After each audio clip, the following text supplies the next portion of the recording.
los cuales le esperan a cada ser humano. Todos conocemos que la palabra nos enseña cuáles son estos dos destinos. Y uno es destino de vida eterna y otro es destino de confusión, de vergüenza perpetua, de condenación también eternamente. Entonces, son estos dos destinos los cuales le esperan al hombre. Pero como el tema dice, tú defines tu futuro. En otras palabras, tú decides a cuál de estos dos destinos tú vas a ir. Esto es lo que le queda al hombre. Decidir cuál de esos destinos es a donde él quiere ir. La palabra nos enseña que la voluntad de Dios es que el hombre escoja el destino de vida eterna. En cierta ocasión él le dice a su pueblo: pongo delante de ti la vida y la muerte. Escoge pues la vida para que seas bendecido. Pero en toda circunstancia es el hombre el que tiene la última palabra. ¿Por qué lo digo que es el hombre que decide? Porque Dios nos hizo con esa libertad de que cada uno de nosotros podemos elegir libremente qué es lo que nosotros queremos hacer. Y es el hombre que le toca decidir. Entonces, sabiendo esto, hay algunas preguntas que nos debemos de hacer. Y en primer lugar encontramos la pregunta: ¿será que nuestro destino ya está escrito? Es una pregunta en la cual nosotros podemos meditar, y ciertamente la respuesta es que nuestro destino ya está escrito. Ya está escrito en la voluntad de Dios. La palabra dice que desde antes de la fundación del mundo, Él ya nos ha escogido, ya nos ha predestinado. Pero hay algo que Dios no puede hacer por ti y por mí. Y usted le preguntará: ¿qué es aquello que Dios no puede hacer por ti y por mí? Es sencillo: escoger, decidir por nosotros. Eso es lo que Dios no puede hacer por nosotros. Dios en su soberanía puede hacer todo, menos elegir por ti y por mí. Entonces, nuestro destino es un destino que ya está escrito. Ya está escrito en la voluntad de Dios. Y recuérdese que le decía que nuestros destinos son dos: vida eterna o condenación eterna. Entonces, la siguiente pregunta es: ¿quién define nuestro destino? ¿Quién tiene el poder de decidir por ti y por mí? Nadie. Somos usted y yo los que decidimos, o en otras palabras, los que definimos nuestro futuro, nuestro destino. ¿Por qué? Porque nadie puede elegir por ti y nadie puede elegir por mí. ¿Sabe? Muchas veces nosotros decimos, cuando hacemos algo individuo: fulano me dijo que lo hiciera. Fulano insistió en que yo hiciera esto, en que yo hiciera aquello. Pero la última palabra fue de usted, la última palabra es mía. Es decir, cada quien somos responsables de nuestras propias decisiones. Alguien le puede insistir en que lo haga, pero la última palabra, el que decide, es usted. Para que vayamos entendiendo, ¿verdad?, el tema. Entonces, otra pregunta. Dice: nuestro destino se va escribiendo conforme a las acciones que hacemos día con día. En otras palabras, nuestras acciones son las que deciden cuál va a ser nuestro destino.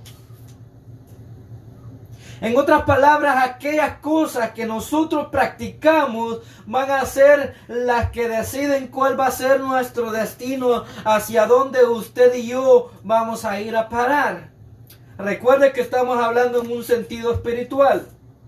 Entonces, somos usted y yo los que decidimos cuál va a ser nuestro futuro a través de las acciones que nosotros hacemos. En otras palabras, ¿cómo puedo yo saber que mi destino es la vida eterna? ¿Cómo puedo yo saber que mi destino es la condenación, la vergüenza perpetua? Fácil. Usted y yo sabemos qué acciones hacemos.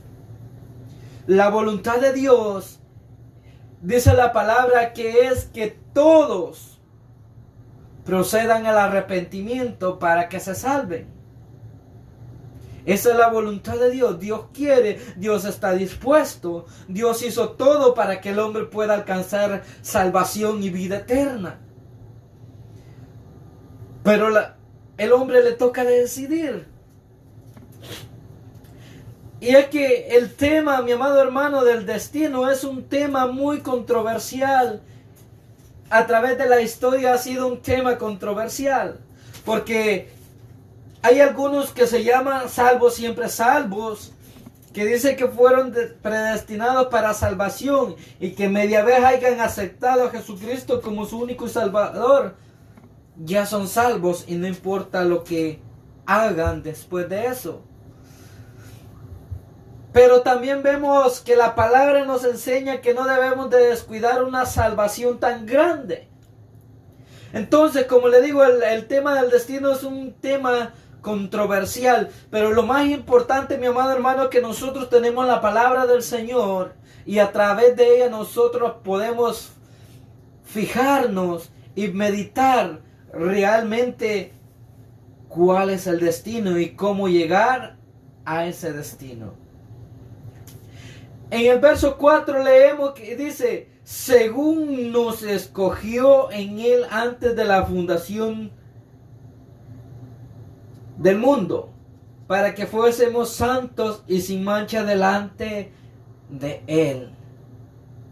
Este es el destino que Dios ha preparado para el ser humano, para el hombre. Un destino en el cual podamos vivir sin mancha delante de Él. Pero las acciones que muchas veces cometemos son las que dificultan esto y las que hacen que nos desviemos del destino de salvación a un destino de condenación. Y es que vamos a analizar el destino de un personaje muy conocido. Y vamos a analizar el destino de Juan el Bautista. Yo creo que la mayoría hemos escuchado algo de Juan el Bautista. Pero en Lucas capítulo 1, 13 al 17 nos habla de la predestinación de Juan. Vemos el destino que le esperaba. La palabra nos narra el nacimiento de Juan y nos narra que antes de que naciese Juan, el ángel se le aparece a aquel que iba a ser el padre de él y le dice cuál iba a ser el destino de este joven. Y lo vamos a enumerar aquellas cosas que él tenía que hacer en su destino. Y encontramos número 1, que sería un gran hombre de Dios. Este era el destino que le esperaba a Juan. En primer lugar, ser un gran hombre de Dios. Y a través de sus acciones, a través de aquello que él hizo, podemos ver que ciertamente él fue un gran hombre de Dios, que cumplió una parte de su destino. Fue un gran personaje que la palabra lo describe, que antes y después de él no hubo un profeta tan grande como él. A pesar de que vemos en el Antiguo Testamento que hubieron grandes profetas que hicieron grandes señales, grandes prodigios, grandes maravillas. Pero delante de Dios dice que no hubo alguien tan grande como Juan. En segundo lugar, sabemos que nos enseña que él no iba a tomar vino ni nada que contuviera bebida alcohólica. Él lo realizó de tal manera que él se abstuvo de estas cosas.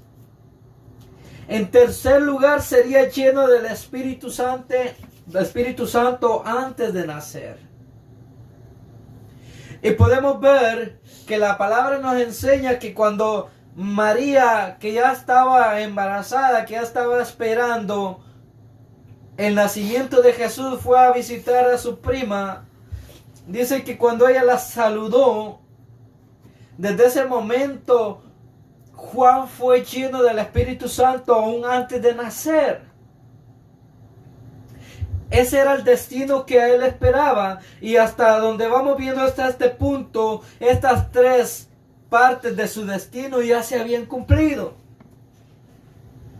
Número 4, haría que el pueblo se volviese a Dios. Este era parte del destino que le esperaba a Juan. Él, a través de su predicación, a través de su bautismo de arrepentimiento, haría que muchos del pueblo de Israel se volvieran a Dios. Y ciertamente la palabra nos enseña cómo él predicaba el evangelio del arrepentimiento, que se arrepintieran de sus pecados, y hizo que mucha gente se volviera a Dios a través de su predicación, a través del bautismo del arrepentimiento.